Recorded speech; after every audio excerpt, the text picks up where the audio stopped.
Hey, we are almost to Christmas, and if you're like pretty much everyone else out there, I'm sure you just skipped ahead to this video, and guess what? I don't really care. In this video, we're going to talk about privacy and how using a small portion of society's arguably irrational obsession with it into an opportunity. Everybody knows them. It might not just be your tinfoil hat wearing uncle or the classmate that doesn't use an iPhone Touch ID because they think it gets saved and forwarded to the government. I don't think so. That's how they get you. No, I read that goes straight to the government. There are actually a good deal of people out there that merely value their privacy a bit more than other people and are willing to spend some coin to achieve that extra level of privacy. Now, the strategy we're going to talk about in this video isn't to just create something that helps people stay anonymous. We want to instead work on industries untouched by the privacy awareness bug and instead evaluate whether or not angling a product in that space towards extra privacy gives us some possible niche. So let's start off by asking the question, what are the obvious things that need to have privacy protection? Browsers need it to prevent people from stealing your credit card. Okay. Banks have PIN codes. Browsers like the Tor project can operate without leaving a trace of where you've been. And incognito browsers can prevent a computer from recording your history. Okay, great. So basically everything involved in porn and the purchasing of porn. But what outside of your porn problem can we possibly think of? Do you think, for example, that using a search engine is inherently something that needs an extra layer of privacy?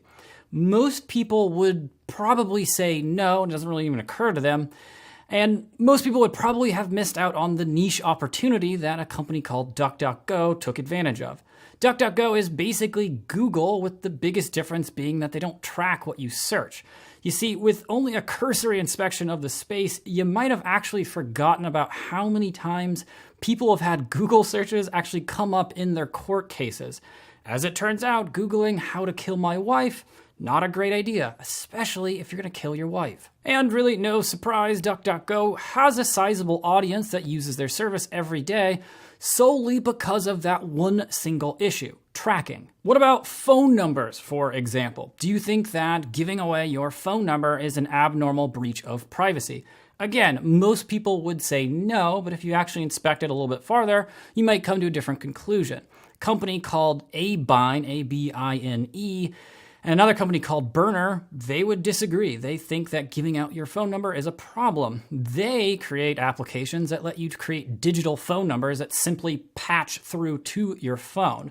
It's kind of like the modern equivalent of using star 67. All right, last example. Do you think that telling a bank who you are is an overreach of privacy? Well, for a very long period of time, the country of Switzerland thought that was an overreach of privacy.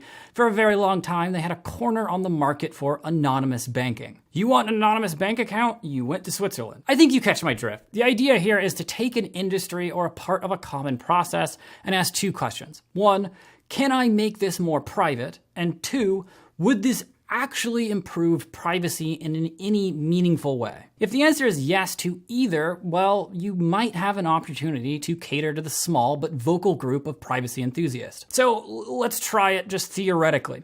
What if, let's say, giving out your name and personal information when you apply for a job, could that possibly be more private? Applying for jobs. Okay, so let's ask those questions. Number one, can we make that more private? Well, sure, we could, for instance, obscure the names on the applications, and it conceivably wouldn't actually make it that much harder to judge an applicant. Why are you judging them based off of their name anyway? Let's ask the second question.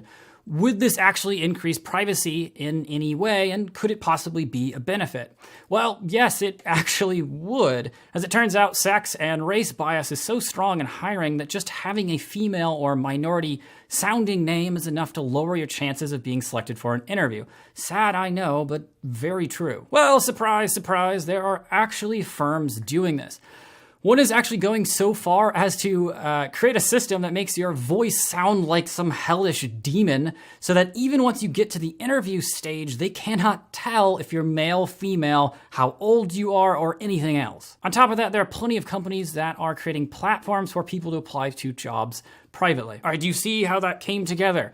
Fish around with that line of thinking and you may land on something. At the very, very worst, you can sell your product as a niche product for those privacy nuts. And let me tell you, the privacy nuts are always a consistently profitable group of people. They just love paying for stuff. All right, see you in the next video.